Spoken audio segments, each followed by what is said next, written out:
This channel does not promote any violent, harmful, or illegal activities. All content provided by this channel is meant for an educational purpose only. একদিকে আরজিকর কাণ্ডের প্রতিবাদের ঝড় আর অন্যদিকে হেমা কমিটির report ঘিরে মালায়ালাম চলচ্চিত্র জগতে উত্তাল পরিস্থিতি।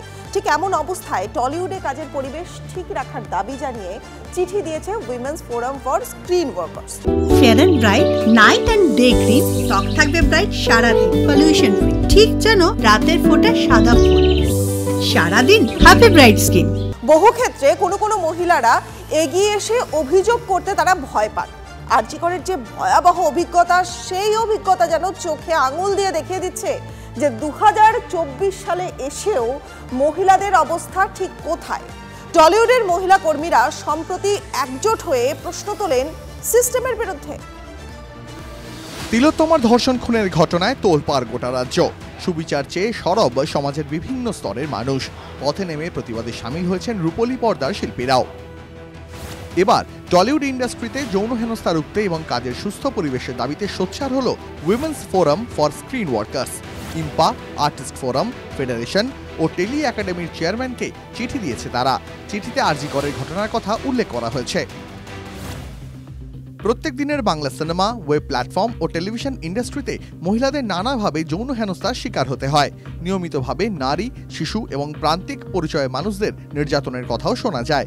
তবুও এমন কোনো কার্যকরী সহায়তা ব্যবস্থা নেই যেখানে ভারতীয় আইন অনুযায়ী যৌন হয়রানি প্রতিরোধ, নিষেধাজ্ঞা এবং প্রতিকারের দাবি জানানো যায়। মেয়ে যদি গিয়ে বলে একজন পরিচালক পাঠ বোঝাবার নাম করে আমার পিঠে হাত দিয়েছেন কি গায়ে হাত দিয়েছেন, এই কমপ্লেন শুনে তার নিদান দেবার মতো সময় কোথায় আমাদের বিচার ব্যবস্থায়? খুনের মামলা ঝুলে, সিরিয়াস ধর্ষণের মামলা ঝুলে।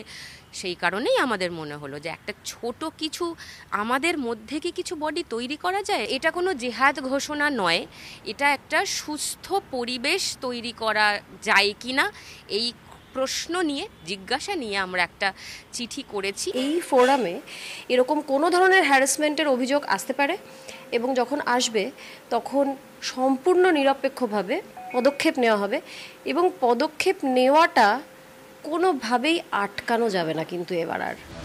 চিঠিতে অপর্ণা সেন, শকুন্তলা বড়ুয়া থেকে ঋতুপর্ণা, সোহিনী, সুদীপ্তা, দেবলীনা সহ টলিউডের একাধিক অভিনেত্রীর নাম রয়েছে।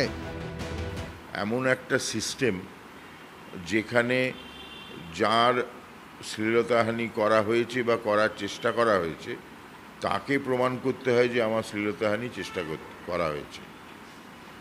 লিগালি বোধহয় তাই করতে হয়।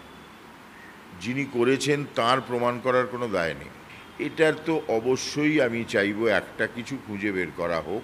তো এইগুলো আমরা চারটে সংস্থা বসে একটা আলোচনা করে নিশ্চয়ই একটা কিছু মনে হয় ভালো কিছু বের করতে পারবো এবং এটাতে আমরা সমর্থন করি। চিঠিতে ঘনিষ্ঠ দৃশ্যের জন্য ইন্টিমেসি কোঅর্ডিনেটর বা ডিরেক্টর নিয়োগের দাবি জানানো হয়েছে। লিঙ্গভিত্তিক বৈষম্যের বিরুদ্ধেও ব্যবস্থা নেওয়ার কথা বলা হয়েছে। পাশাপাশি যৌন হেনস্থার অভিযোগ জানাতে 24 ঘন্টার হেল্পলাইন চালুর দাবি জানানো হয়েছে। উইমেন্স ফোরাম করেছেন, তারা যদি আমাদের সঙ্গে কাজ করতে চান আমাদের কোনো আপত্তি নেই। আপত্তি কিসের? আমরা তো চাই যে আমাদের ইন্ডাস্ট্রিটা ভালোভাবে চলুক, সমৃদ্ধ হোক। এখানে কোনো বাধা নেই, এখানে কোনো লড়াই নেই। যদি তারা আমাদের সঙ্গে কাঁধে কাঁধ মিলিয়ে কাজ করতে চান আমরা করবো, কিন্তু অবশ্যই ইমপ্রুভমেন্ট ফর দ্য ইন্ডাস্ট্রি। সেটা যেন ইন্ডাস্ট্রি ইমপ্রুভমেন্ট, ডেভেলপমেন্টের জন্য হয়, শুধুমাত্র সমালোচনা, আলোচনা, ঝগড়া করার জন্য। হেমা কমিটির রিপোর্ট ঘিরে ইতিমধ্যেই উত্তাল মালায়ালাম চলচ্চিত্র জগৎ। চাপে পড়ে বেশ কিছু পদক্ষেপ করেছে দক্ষিণী ইন্ডাস্ট্রি। এই পরিস্থিতিতে সুরক্ষা বন্ধু নামে একটি কমিটি তৈরি করছে ফেডারেশনও, যা মহিলাদের সুরক্ষার জন্য কাজ করবে। এখন দেখার বিষয় যে আগামী দিনে এই যে নতুন ব্যবস্থা হলো সেটা আরও কত ভালোভাবে কাজ হয় এবং সত্যি সত্যিই কি মহিলাদেরকে সুরক্ষিত করতে পারছে টলিউড। ক্যামেরায় গৌরবের সঙ্গে সুচরিতা, TV9 বাংলা, কলকাতা।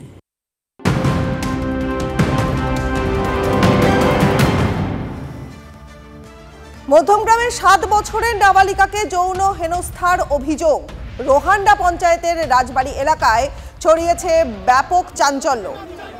উত্তপ্ত পরিস্থিতি নিয়ন্ত্রণে আনতে পুলিশ লাঠিচার্জ করে, কাঁদানে গ্যাস চার্জ করা হয়। কথা বলবো আমাদের প্রতিনিধি দীপঙ্কর রয়েছেন আমাদের সঙ্গে। দীপঙ্কর, গ্রেপ্তার করা হয়েছে কি অভিযুক্তকে?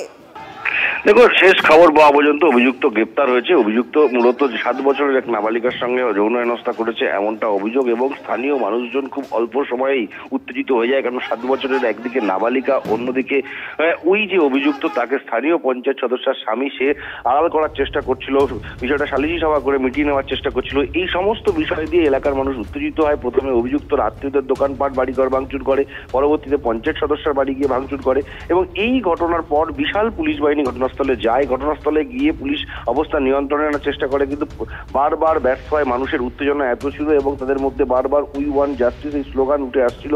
ফলে স্বাভাবিকভাবেই পুলিশ অনেকটা সময় নেয় এবং পরবর্তীতে অবস্থা নিয়ন্ত্রণ করতে পুলিশ লাঠিচার্জ করতে বাধ্য হয়। লাঠিচার্জ করে, কাঁদানে গ্যাস ছড়ে, তারপর পরিস্থিতি নিয়ন্ত্রণে আসে। ভোর রাতে ওই অভিযুক্তকে গ্রেপ্তার করা হয়েছে।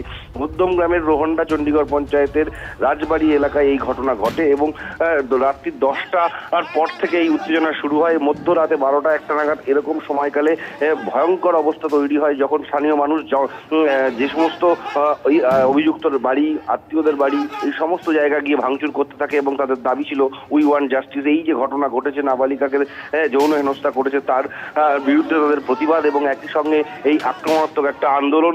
যদিও পুলিশ পরবর্তীতে কাঁদানে গ্যাস ছুড়ে অবস্থা নিয়ন্ত্রণে আনে। বেশ, অনেক ধন্যবাদ তোমাকে দীপঙ্কর।